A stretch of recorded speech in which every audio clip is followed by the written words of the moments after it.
Well, good evening and welcome. Welcome to our virtually live studio audience. So thankful for each of you taking some time out to join us tonight for a powerful conversation, a discussion designed to facilitate hope. To share information and to provide resources for something that has unfortunately touched far too many of our lives. Tonight, y'all, we're going to talk about mental health. What are the challenges? What are the resources? And how do we navigate and overcome the stigma that is all too often attached when we ourselves or a loved one is confronted with a diagnosis? This is yet another event sponsored by the Jasmine T. Bryant Brighter Day Fund. And again, we are so thrilled to have you present. For those of you who are on live, please feel free to continue to share the link and to share it intentionally because, again, so many of us have had to walk this road. And if you know anything about it, you don't want to walk it alone. So I'm not going to delay events.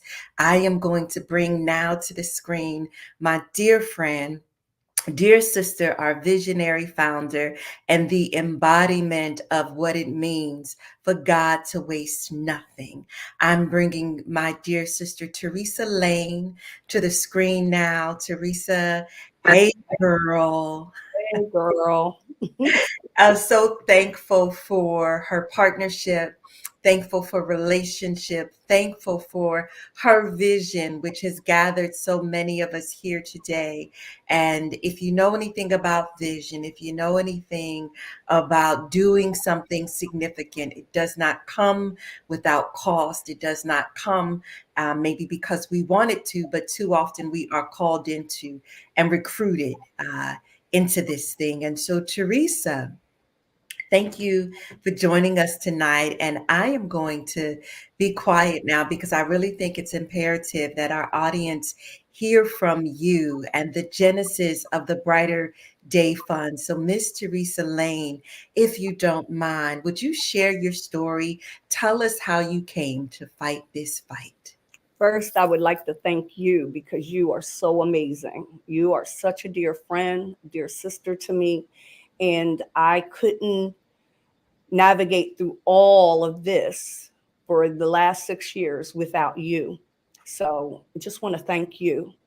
Secondly, I would like to also give a major thanks to TPC, Pastor Kevin and Angela Brown, beautiful Angela Brown, Loving Our Cities, and TPC have supported us during this journey as well. As a matter of fact, Angela and Loving Our City sponsored this event so that we didn't have to come out of our pockets this evening. So I just don't want to get tapped with time and not express my gratitude to those people. So thank you. I just wanted to share my story. I know I've shared it a lot. And I know some of you may have heard it time and time again, but it might just be that one time that somebody might be on and they didn't hear it and it affect their lives. So I'm going to continue to share it as many times as I need to. Um, on March 27th, uh, 2018, 10 days after Jasmine's 31st birthday, we lost her. We lost her.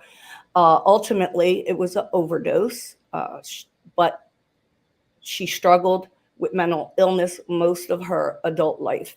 Um, she was diagnosed in her late teens, early 20s with bipolar disorder.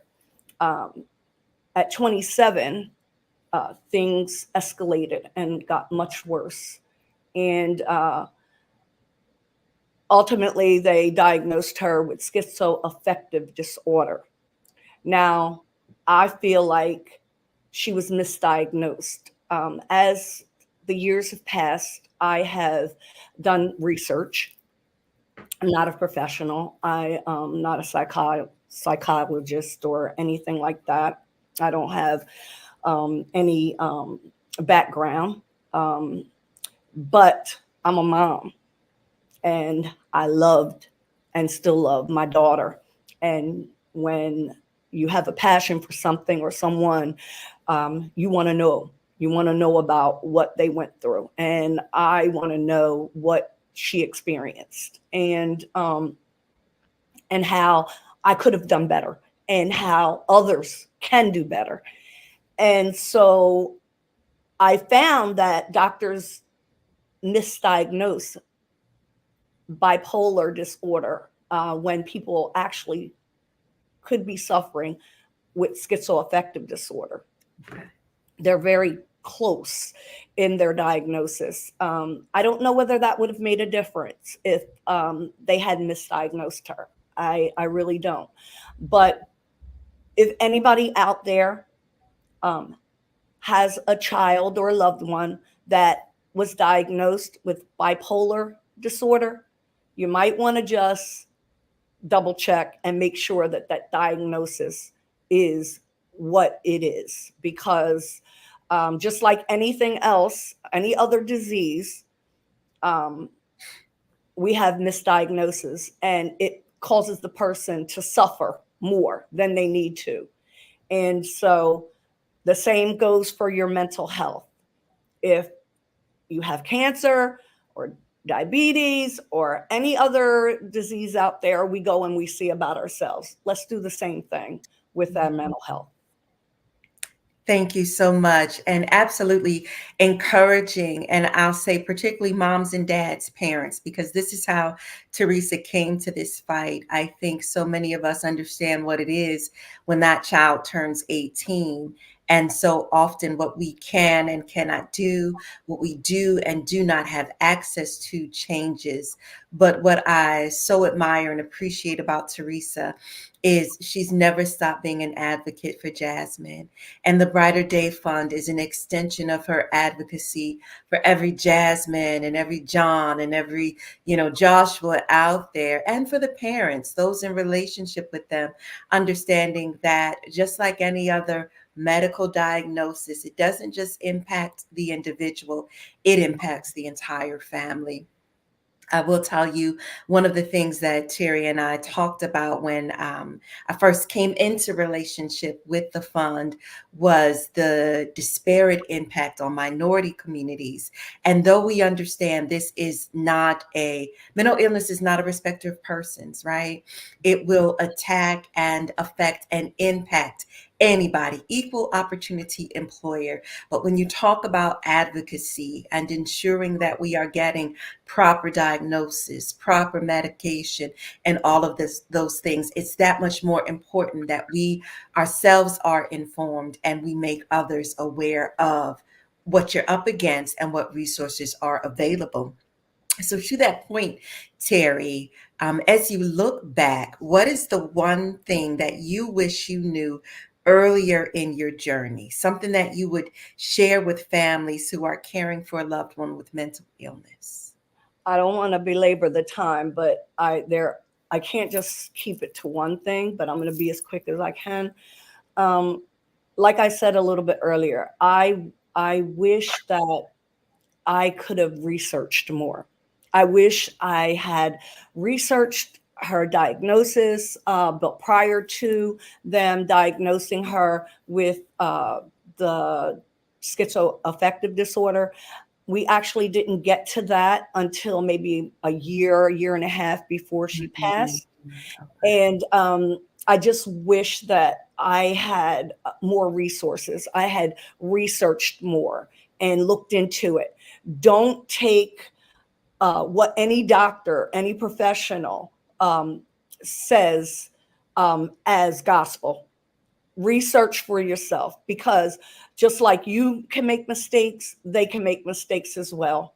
And all you're going to get from them is a sorry. But you're dealing with somebody that is important to you, who you're vested in, who you care about and love. So I would say make sure you do your research. Just don't take the word of a doctor. just because they had that piece of paper. That would be the one thing.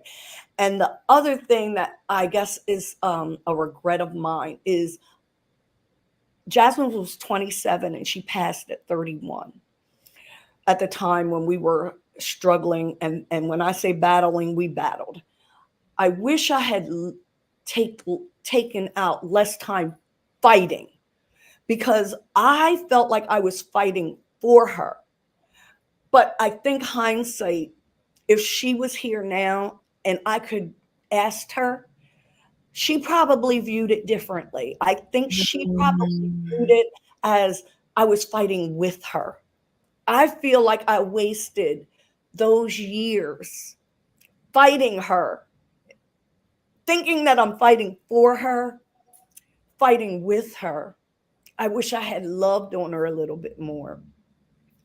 I wish it could have been a more relaxed, loving environment. I might have been bringing her even more strife. And I've talked to several parents because it's hard being a caregiver Yeah. of somebody who is struggling, not just with mental health, medical issues as well, as far as cancer, or those types of things. It's hard being a caregiver, but it's hard being that person too. And I think we just got to love on each other a little bit more and try to work through it. So I wish I had fought less, thinking I was fighting for her, and loved on her a little bit more to make it, whereas our relationship could have been better. Yes. The beauty about a conversation like this and your vulnerability and transparency is it gives us all a chance to appreciate our loved ones no matter where they are right now, but a reminder for you that Jazmine is so much in your future. And even now, I have no doubt that this child knows her mommy loved her. Her mommy loves her still, and her mommy is making sure that her name and her remembrance is a blessing. And so, absolutely, my dear, I appreciate you sharing your story. I appreciate you being so transparent. And I thank you for the help and the hope that you are bringing to so many other moms and dads and siblings and caregivers who are walking this journey. Um, Amen. you don't do it alone. And we are still here for you, girl, to make sure that's right, that you stay well and you stay up. So I am going to give Terry a little bit of a breather. Thank you so much for sharing your story, my dear. Thank you. And at this time, I am going to bring to the screen Miss Marianne and Julia. Marianne and Julia come with two unique perspectives as well on what it is to fight the battle of mental health. And so I have a couple of questions for you guys. Again, with the desire that you would bring some help and some hope to those who are tuned in tonight. And I'll start with Marianne. So, Marianne, can you, in just a few minutes, share your story and how you came to fight and to be a part of a fight against mental health and mental illness? Oh, thank you very much, Latoya. Thank you, especially for inviting me to be on this panel and to share my story. Because I know there are many, many families who are struggling with this problem. So let me just begin and tell you that I adopted my daughter, which at birth, well, not at birth, but when she was about 12 months old, and the agency told me that there was a risk.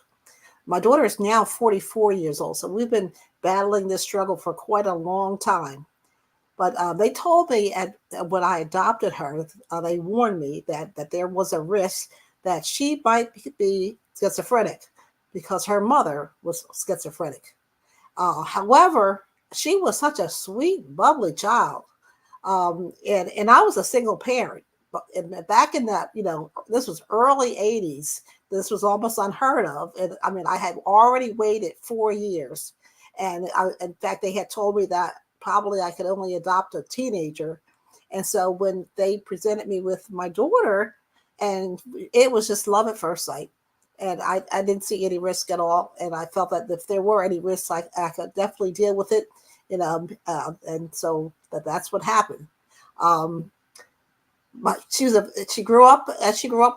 She had two siblings who were pretty much right after her. 16 months later, and 16 months later again, because I had gotten married. So I had three daughters, and they were this my my daughter was actually my adopted daughter was the oldest daughter.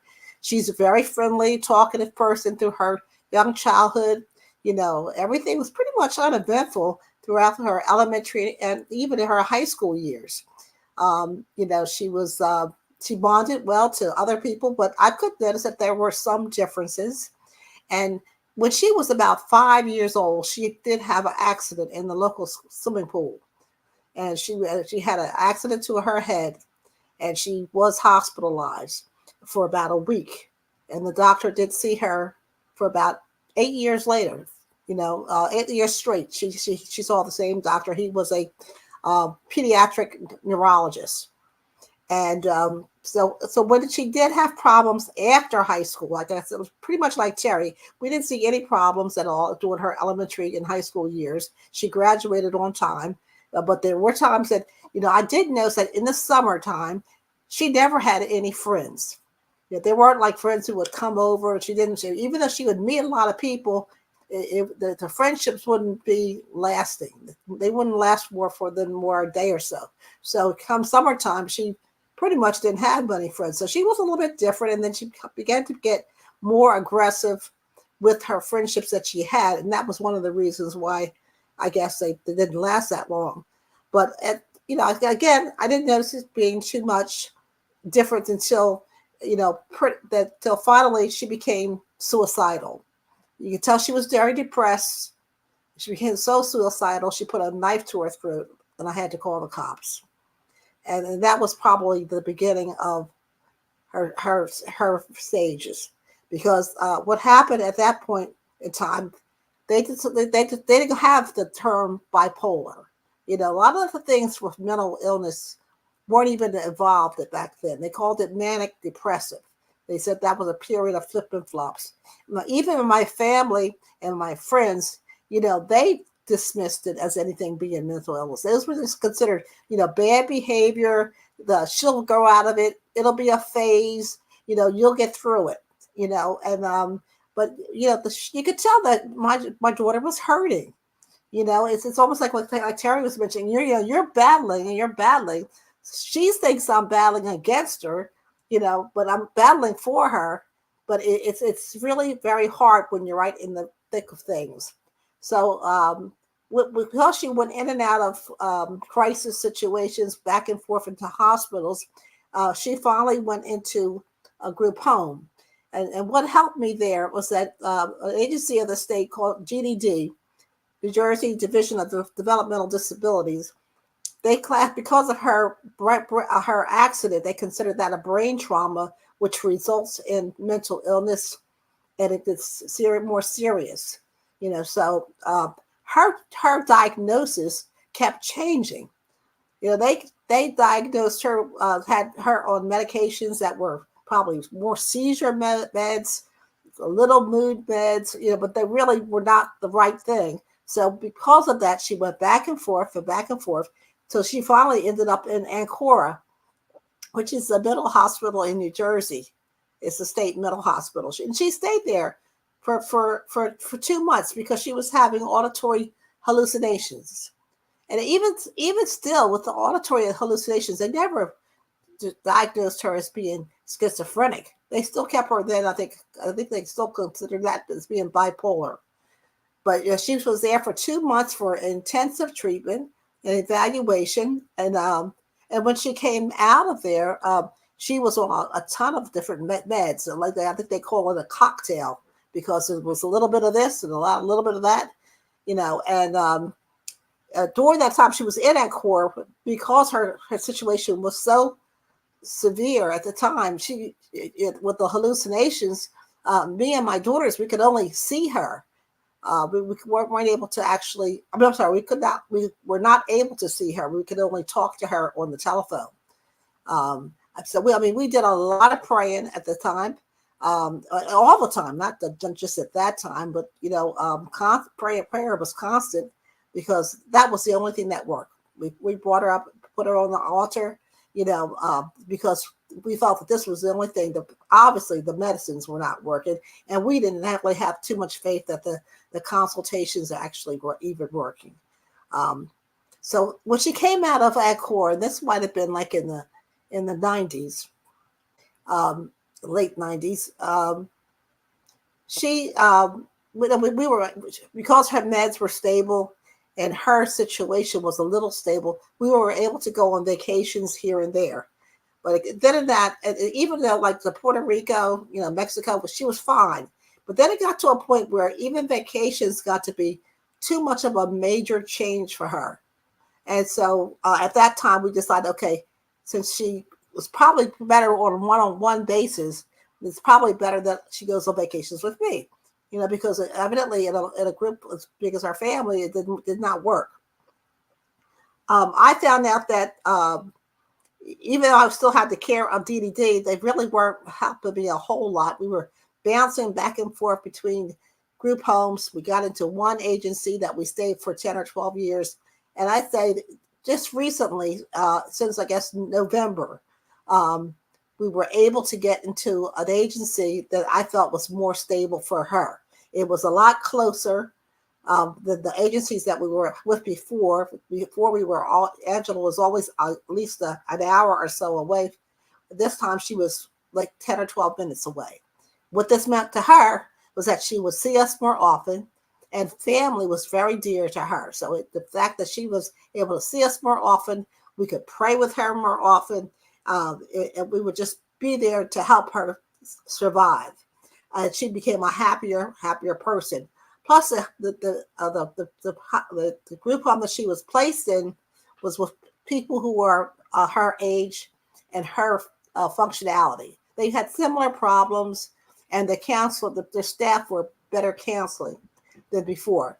In the very beginning, back in the 80s, or not the 80s, but the early 90s, when she was placed in a group home, I think those people were probably there just more to babysit than to actually help. We're now 20 years later, 30 years later, she's in a place where people do get training on Good. mental illness. They're able to help the person go forward, set up goals, to Yes, actually go ma'am. out on outings, do things. And this makes them a much more rounded person. They're in the community and they're not shielded. Yeah. Before, back in the early 90s, they were shielded from the community. They very seldom went out. So things have really changed. And I can empathize with Terry with the differences in the diagnosis. My goodness, I mean, my daughter has had like probably 5 diagnoses. Wow. She's finally diagnosed as schizophrenic or schizoactive. And that Mm-hmm. means that now that she gets medications that deal with hallucinations. For about 10, 12 years, she didn't even have medications that dealt with seizures. Even Right. though she only had she had one seizure at 18 and one seizure when she was 2. And I couldn't understand why she on so much seizure medicine, but now that she's on things that are more appropriate, and also she's able to get counseling on a regular basis. Mm-hmm. Hallelujah. I was just able to get counseling on a regular basis just just a few weeks ago. Wow. Wow. I mean, and I've been told for years and years and years that, oh, we can't do that. And I was like, well, I can look on her health plan and it says it's there. And they Yeah. kept saying, well, yeah, but our clients aren't able to get counseling. And I just couldn't understand how anyone could be on so many medications and not get counseling on a regular basis. So now that they have agreed that, yes, she can get counseling on a regular basis, and it's going to happen. And I praise the Lord that this has happened. My prayers have been answered. So that's my story.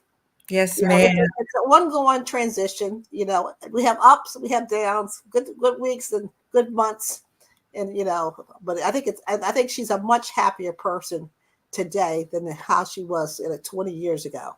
I'm so glad to hear that. And thank you so much for sharing your story. And I'm not sure if the audience caught that, but Marianne is caring for her 44-year-old daughter.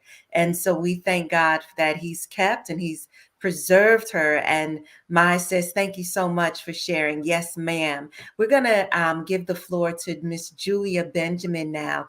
And she has somewhat of a similar story, but I'll give her a few moments to share her story and her process, how she comes to the panel today. Julia, the floor is yours. Thank you, Latoya. And I just want to say thank you to Teresa for creating this space in place for us to be transparent and talk about, our challenges that we have. So yeah, I am a mother of six, a grandmother of six. I have been a home provider for 30 years. So I needed to be home with six kids.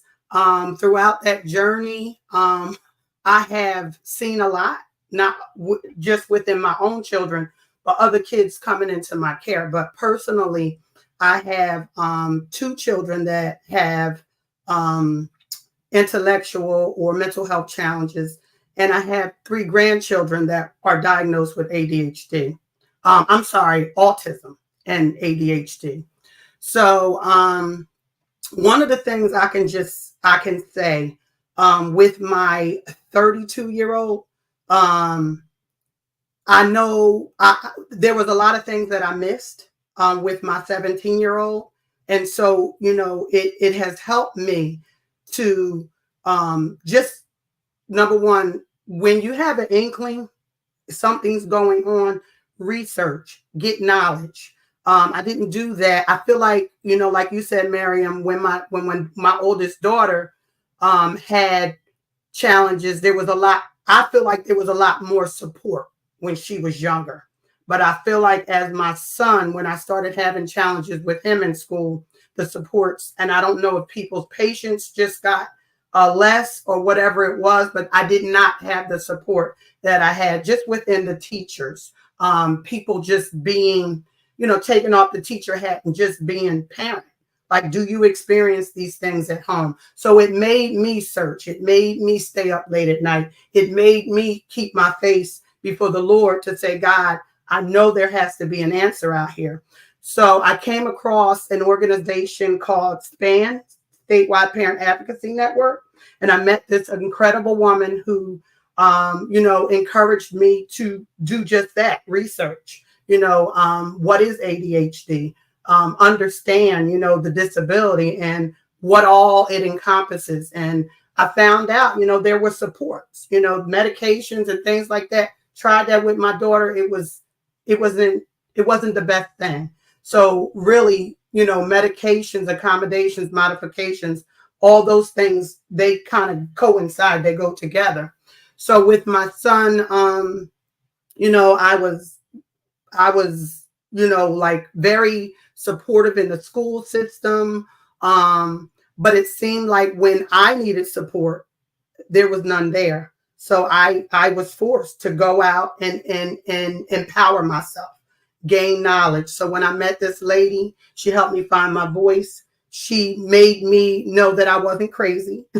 Although he might have been a little hyper and he may have been a little loud, which was actually the manifestation of, or, it was like if you have a cold, it was a symptom of what he was diagnosed with.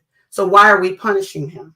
So it made me just continue to just gain knowledge, go to support groups, get in spaces like this to empower myself, to figure out what I could do to help him. Fast forward, my daughter, who is bipolar, manic depression, got pregnant with twins. And they were born very early. And the doctors told us that, they would probably have some issues, and they do. They have autism. And, one of the things I can say, I was like, God, I don't understand. How are you giving her children when she has all these problems with problems? But God is just so amazing. That was the thing that he used to help her reset, regroup. Um, and I've never seen anybody love as hard. There were some things that she couldn't do in her own power, but she tried as hard as she could to, get herself together, be present, do the necessary things that she needed to do because she loved them and she wanted them to live.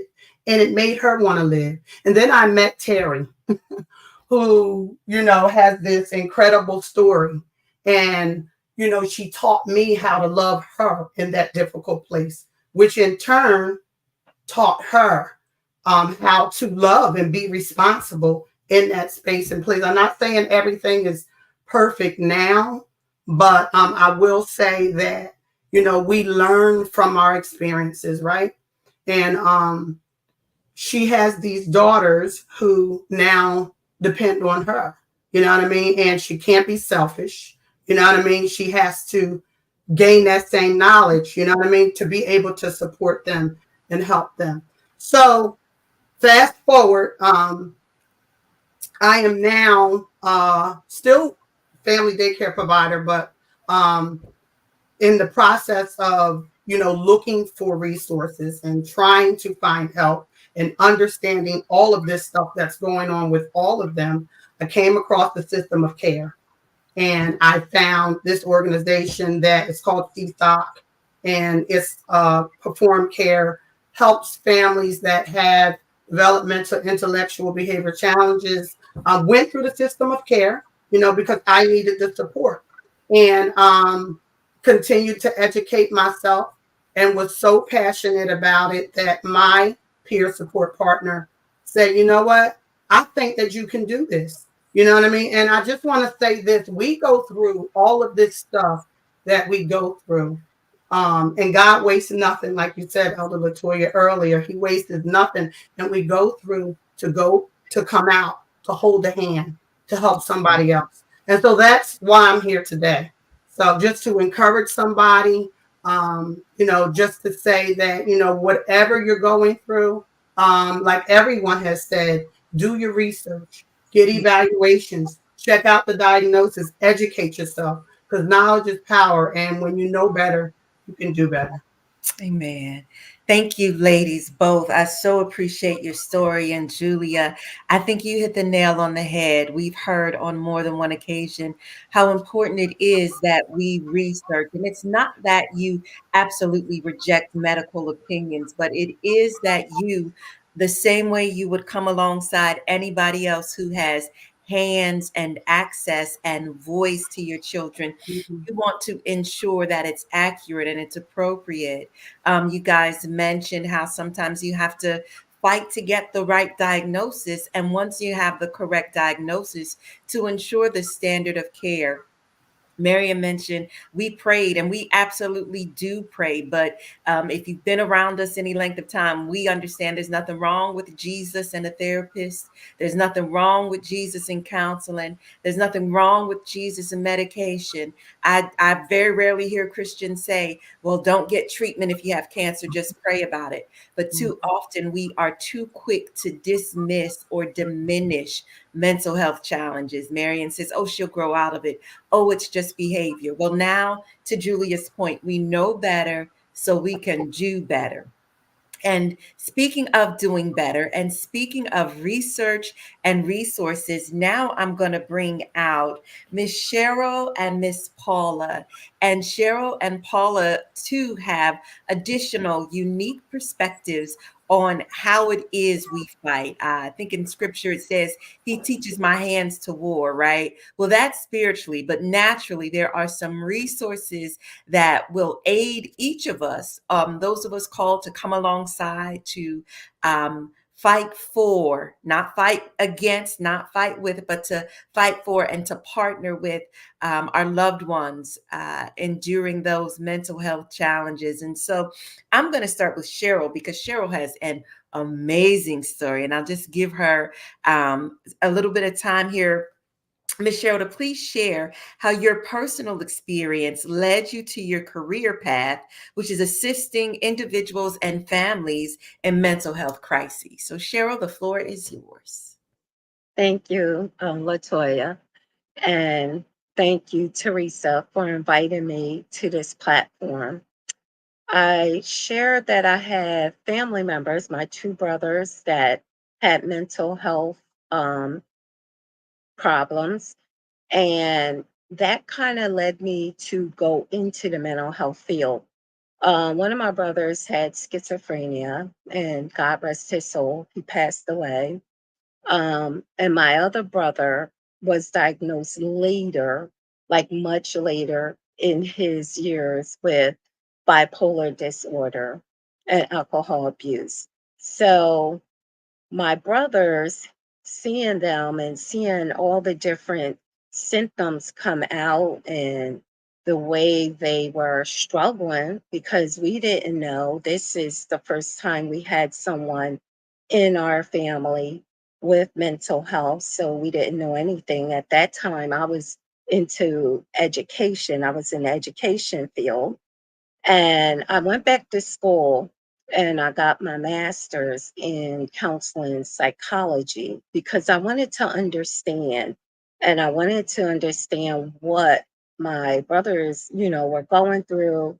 I wanted to understand their illness. And not only that, I wanted to help people. So it drove me in the field of mental health and left education, and I've been in the field of mental health for 21 years now. Um, at this time, I oversee Camden County for crisis services. So we are the people, if you live in Camden County, we come out, we offer support. We don't do a diagnosis right then and there. We usually, if someone has to come back to the hospital, we bring them back to the hospital for further evaluation. And the crisis team is made up uh, of a doctor, which is a psychiatrist, a manager, and also crisis staff.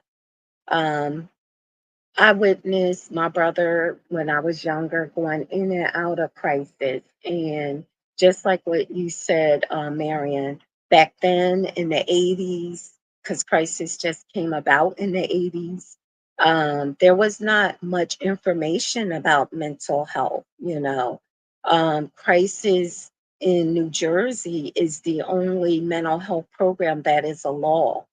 So it's made into law.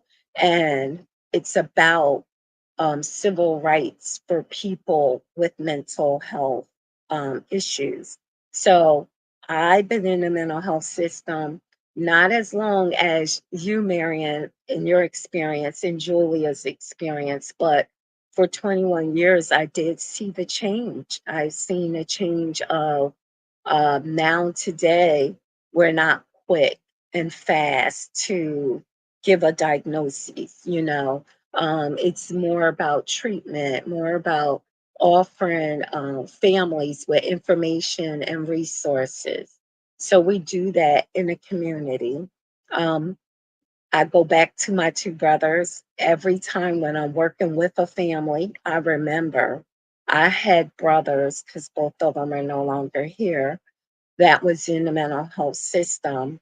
And anyone that come before me, I want to treat them like I would want somebody to treat my family members and my loved ones. And my staff will tell you that's the first thing I open up our staff meeting with. I talk about treating those with care, passion, and remembering why we're here. We're here to help. We are emergency services. We work 24/7. We get burnt out too.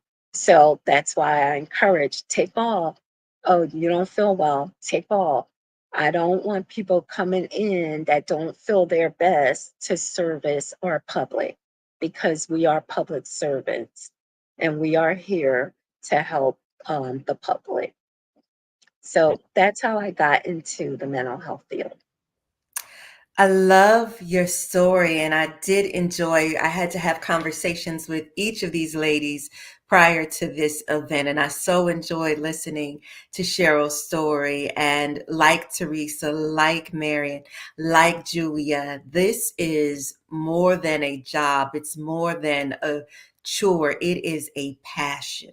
Yes. It is a passion because each of these ladies has been personally impacted. And that personal impact didn't just stop with, oh my goodness, I don't understand why this happened. I'm sad, I'm devastated, but what can I do about it? And how can I help someone else? And I so love, again, the mission of the Brighter Day Fund because we bring people with not just I read about it, but I've been there, done that, got the t-shirt. Let me walk with you. Let me talk with you. And when you're talking about battling mental health and caring for a loved one, an adult child where I may not have access to all of the information that I need, well, that's all right. We'll be good moms and we'll find it ourselves and we'll figure it out and we'll research and we dig until we get it. So I am so thankful that there are resources like this that exist in this South Jersey community. And if you're joining us from somewhere else, then absolutely check out your social services, check out your community's web pages, Google it, my goodness, because there is help for the helpless and there is hope for the hopeless out there. I'll give this one to I'm going to direct it first to Cheryl, and then if anyone else wants to chime in. But day one with the diagnosis, what do you tell someone who's caring for someone? They just received the diagnosis. What is your advice? How do you direct them? I'll start with Cheryl, and then we'll see if any of the other ladies want to chime in. Well, I always, when I work closely with families, I always tell them, I say, this is not the end, right? This is just the beginning. And one thing you want to do is everything that we can offer you is to follow up and link in with it. The organization I work for, they do have a program called Internal Family Support Services. So I always offer that, because that program basically help families, not just the caregivers, but family members, cousins, aunts, uncles, whoever is close to that individual. Because a lot of time we just look at the caregiver, but everybody is affected.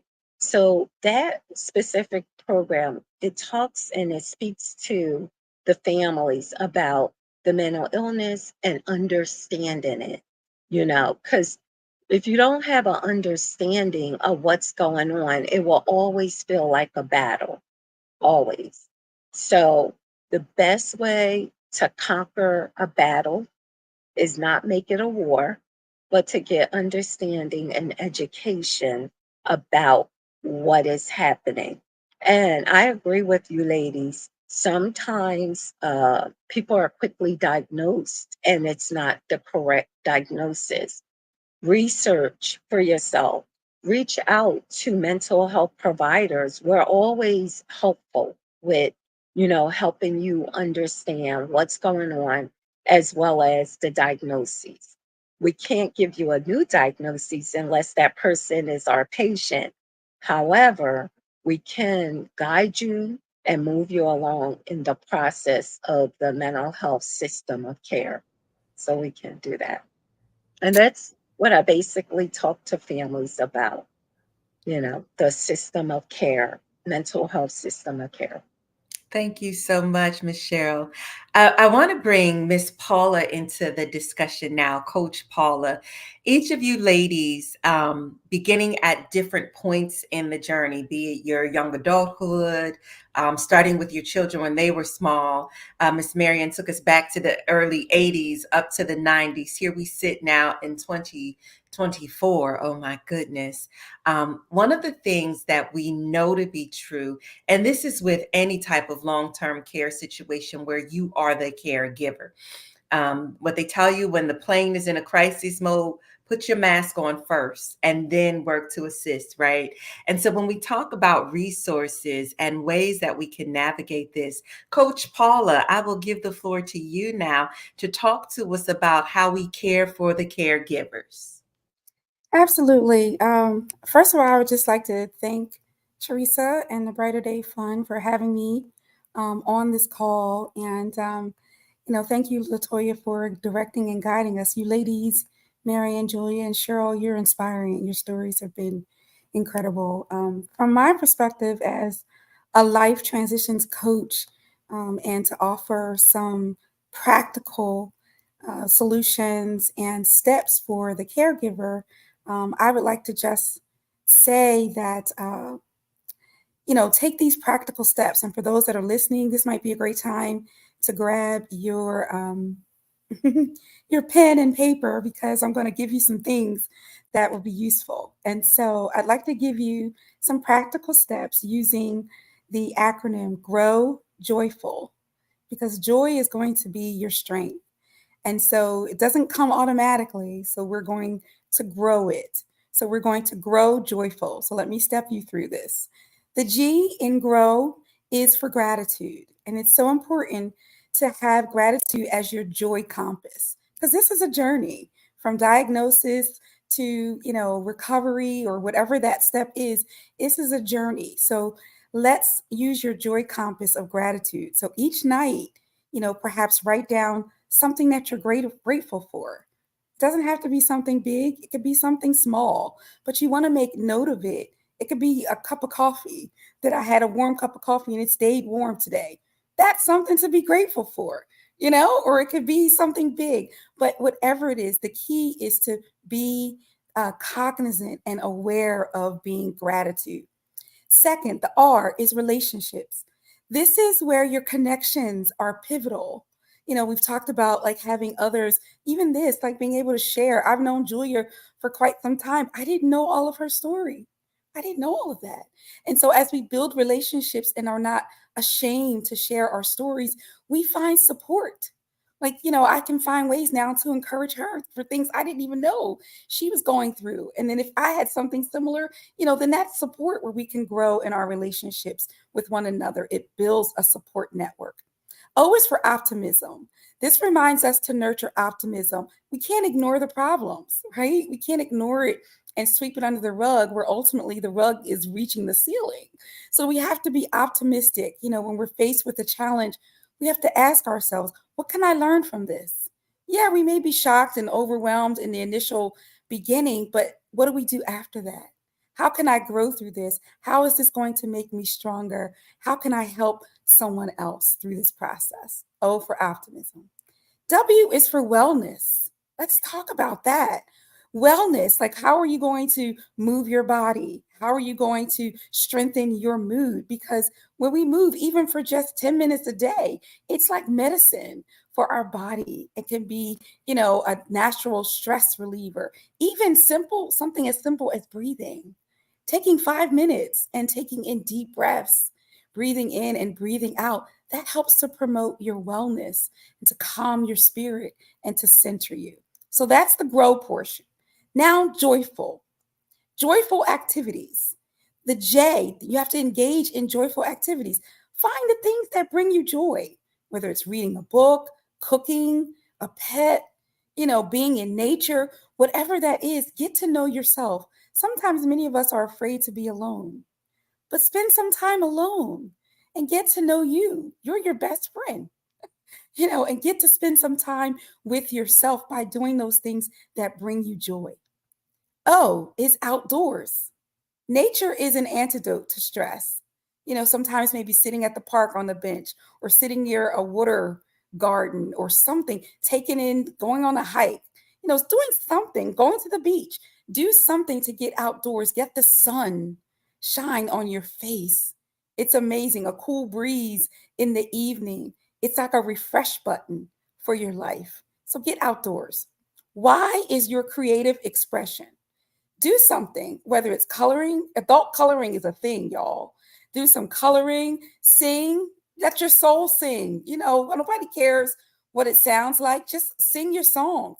Write, journaling, drawing, even if it's just stick figures, draw them and give them some cute little outfits. Remember those, do something, just do something that allows your creativity to come out. If you play an instrument, take some time and intentionally practice or play on that instrument. Whatever it is, do something to express your creativity regularly. F is to focus on the present. What we have is this present moment. Yeah, we have a past And yeah, we have a future that we need to get through. But what we have most importantly is this present right now, this present moment. Don't let it slip away from you. Focus on it. And as a result, let it be your guiding light. Focus on what you're doing. You is understand yourself. You got to have self compassion, right? Don't be hard on yourself. Give yourself grace and space and speak to yourself like you would speak to a friend. Too often we're so hard on ourselves and we give more grace to others than we even give to ourselves. But make sure we take time for ourselves and speak kindly to ourselves. And lastly, the L is little wins. Remind yourself and celebrate the little wins. Sometimes we want to, oh, I want to get through this, I want to get through that. But those small accomplishments, they ultimately add up to something greater. There's a mantra that I have in life that says consistency compounds. So that little bit that I do over time, it's like interest, it grows quickly into something much bigger. And so hopefully something I've said has resonated. If you want to drop in the chat, maybe which one resonated with you most, grow joyful, have gratitude, your relationships, optimism, wellness, joyful activities, outdoors, your creative expression, focusing on the present, understanding yourself, and celebrating the little wins. So pick one, even just this week. I'm going to focus on my gratitude, or I'm going to focus on getting to know myself. Pick one and work on it each week. You got 10 weeks ahead. We can get into the fall and be joyful in the fall. So when Thanksgiving comes, you'll be off the chart with your family and your friends. So I'm encouraging all of us as caregivers, because we're all caregivers for someone else, but we're also caregivers for ourselves. Let's just grow joyful. Thank you, Coach Paula. Appreciate the sound counsel and wise words of each of our panelists today. And since we have all of you ladies together, we want to bring Terry back on screen. And at this time, see if there are any questions from the audience. And so if you've been sitting there, Amanda says she loved that, Paula. Thank you. If you've been sitting and you've had questions you'd like to get some answers, hear some understanding. It sounds like your creative expression also was out there, but we'll open the floor now. Christina Wake says, thank you for sharing your stories. Yes, thank you, ladies, for being so vulnerable and transparent. Listen, shame lives in the secret, but when light comes and truth is told, shame has no place to hide. And so we are shaking the stigma, y'all. No more shame. We got a thank you from Naima. And thank you, sis, for joining us. So appreciate you being present with us today. Let's see. Are there any questions in the audience? Latoya, can I just say that Miss Wake, we have your email. You were the first person to register, and we will be sending you a gift card. Oh, Thank you for your participation. Yes. So see, you got more than information, you got more than understanding. We got gift cards. This is an amazing fund, y'all. An amazing fund. And again, so thankful to all of our panelists and to the entire audience who joined us today.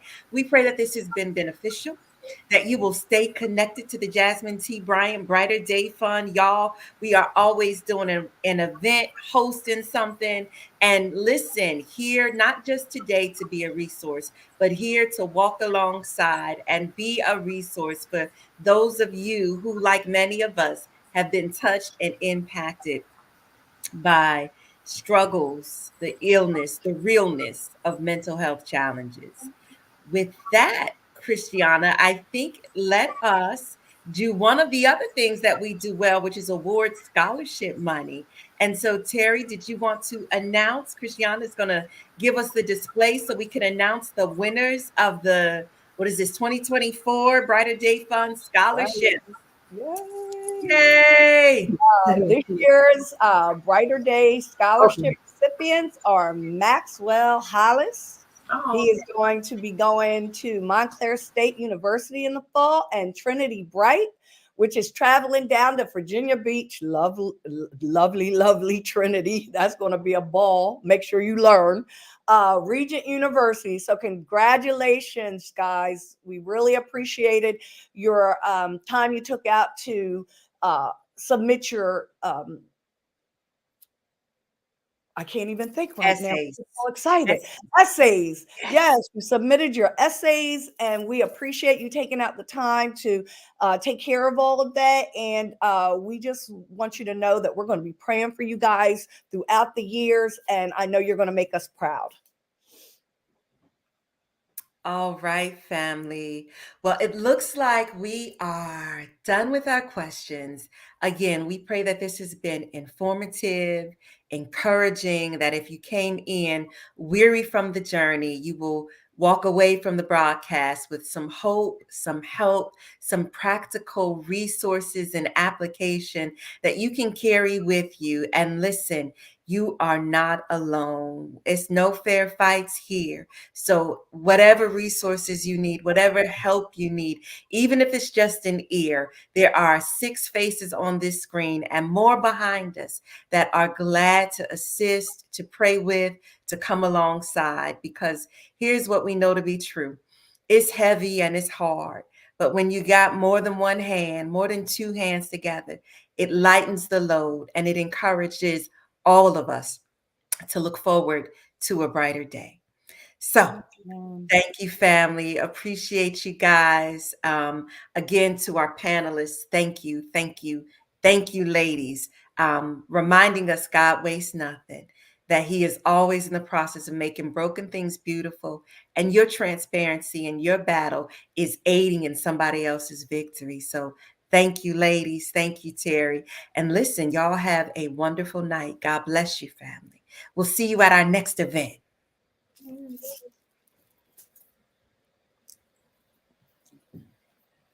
Whew.